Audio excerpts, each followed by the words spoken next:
This is Mark Fisher with Mark and the Millennials, and we just heard Trump announce his run for re-election, and we have a quick mini episode on that. We want you to listen to it. It'll be great. But we also have a full episode coming up not long after that this week, so we hope you'll listen to that as well. So we have with us Andrew Fujiniti, and we have Adam Couture, our producer. We do not have Ryan the Squirrel Brady with us today, and we're finishing up.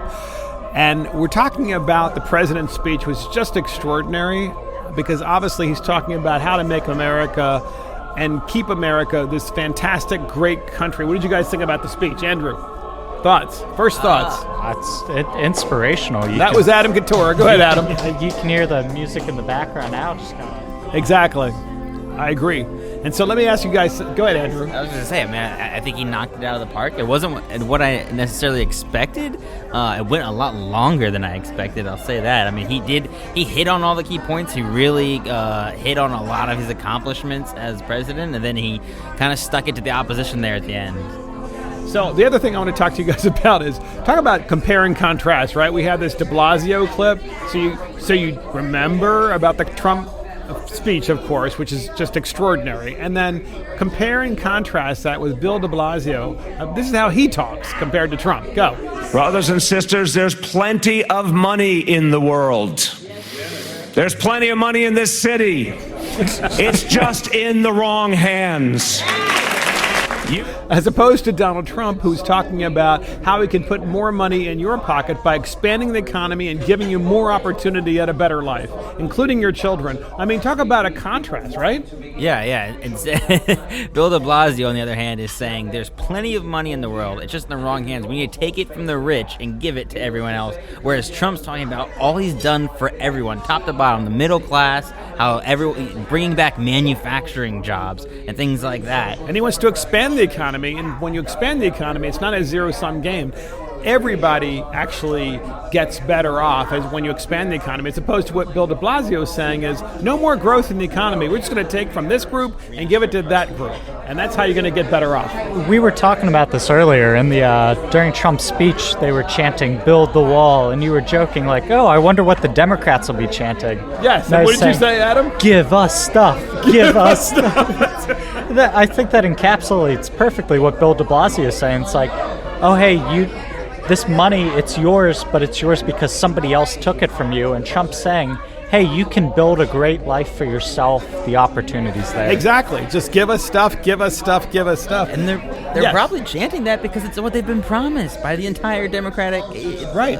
All 20 people in the race are promising the world, so why wouldn't I demand for that stuff, right? Exactly, Fuji. I mean, they have no plan to expand the economy. It's just give us free stuff, give us the Obama phone, so now give us free health care. In fact, give all the people coming across the border free everything too, because there's plenty to go around, right? Yeah, I mean, Andrew Yang's going to give everybody $1,000 a month, so yes. If we run out of money, we'll just print more. That's right. That's universal basic income by Andrew Yang, because he knows better, because you're going to actually work when you get that money, naturally, because it's always worked in the past. Everywhere else has been tried, not. So we have another, of course, clip here, and it's from John Delaney, Congressman John Delaney from Maryland, who's also running for president amongst the many, many other scores of Democrats running for president. And we want to compare. We're playing this clip for you again because we played it before in a past podcast because we want you to hear the compare and contrast with the Trump speech. And here's John Delaney speaking. Medicare for all may sound good, but it's actually not good policy, nor is it good politics. I'm telling you.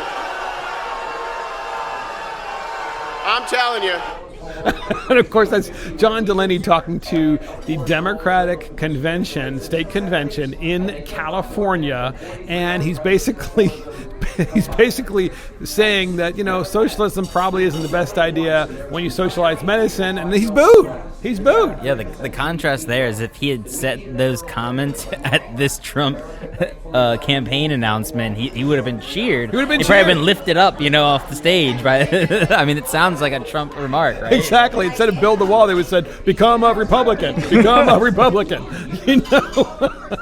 And that's what the Democrats are doing. They're pushing the folks who have critical thinking skills away to the Republican Party. And that also includes what is it, John Hickenlooper, right? Yeah. So John Hickenlooper, who also is running for president of the United States, and he's a Colorado governor. He also spoke to the Democratic convention, state convention in California, and we have a clip from him as well. This is also compare and contrast, and here's John Hickenlooper. If we want to beat Donald Trump and achieve big progressive goals, socialism is not the answer. Uh-oh. I was reelected. I love that delay there. Wait, I what? was reelected in a purple state in 2014, one of the worst years for Democrats in a quarter century. We should.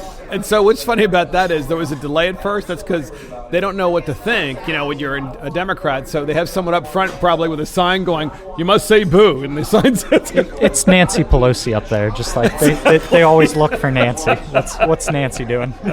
So compare and contrast that, Fuji, to what we saw with Donald Trump speaking, announcing his run for re-election, and John Hickenlooper. I think what's interesting is that you see, at least in this cycle thus far, there is a theme and there is a platform for the Democrats, right? I mean, they're definitely gung-ho on the socialist ideas, and you can see that, whereas, when Hillary ran in 2016, it was just, I'm with her, but what does that mean? I don't know. So at least they have a platform and stuff, but in contrast, obviously, what we saw from the Hickenlooper clip and the Delaney clip is that if you're not on the plantation and you have different ideas, right? If you're not on board with this socialism platform, then your ideas are not welcome. Exactly, and they also spoke with Governor DeSantis.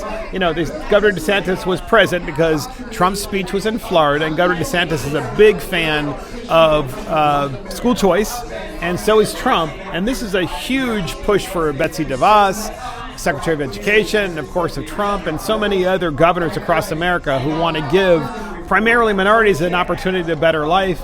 And Trump spoke about that as well. And I think do we have a clip on Betsy DeVos? We do. We should. Now, this is Betsy. I want to set this up. This is Betsy DeVos, Secretary of Education, talking to Congress and of course, they're attacking her about, the fact that she likes school choice. And everybody knows that competition is a good thing, and all she wants to do is create competition. Here's a clip with Betsy DeVos, and here it is.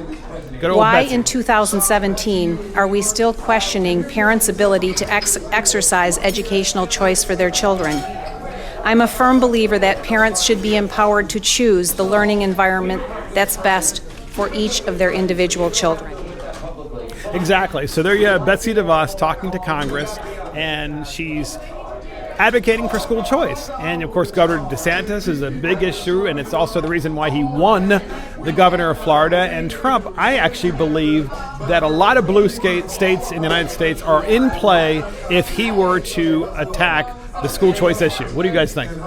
Yeah, I mean, I think it was smart to hold the rally in Florida and hold his speech in Florida, and to give Governor DeSantis all the praise that he did, because Governor DeSantis is killing it right now in Florida with the school choice, banning sanctuary cities. I mean, these are huge key issues that the Republicans can hit on and win, and I think Trump can win on. Exactly. So, Adam, what do you think? Final thoughts on that? Yeah, I think school choice is just hitting it out of the park there.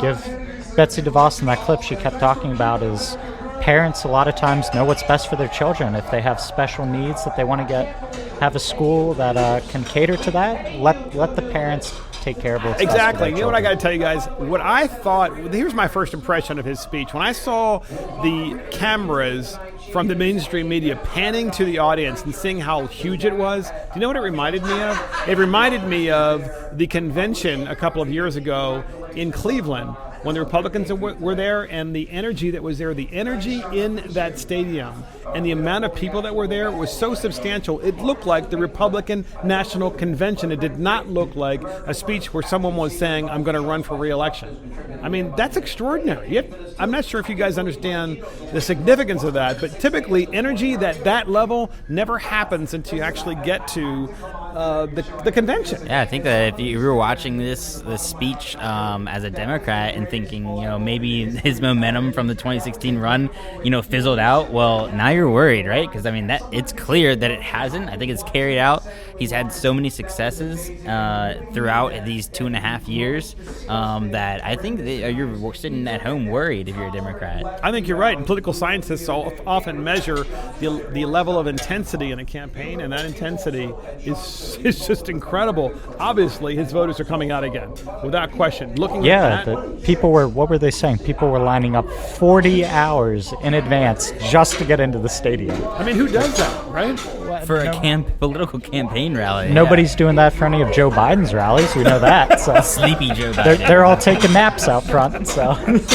Well, plus Joe just looks really old now. He really does. He looks like this really old guy who, is way past his prime at a party that has long since passed him because he keeps changing what he stands for, of course, as in his reversal on the Hyde Amendment, just as one example.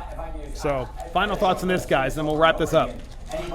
Yeah, it was a very interesting speech. I love that he hit on all his key points. And like I said, clearly the momentum is still in his favor, and if you're a Democrat at home, you're scared. Exactly. So, and Adam, come on, our producer, who's sitting in for the squirrel, who's not here tonight. It was long but inspirational. You can't make it short when you've done a lot of great stuff. So I agree. I agree. Well, thank you guys for being here. I want to thank Andrew the Fujaniti and Ryan Squirrel, who is not here, and Adam Couture, our producer. And I want to thank all of you for listening to Mark Fisher with Mark and the Millennials. This is Mark Fisher. We will talk to you soon.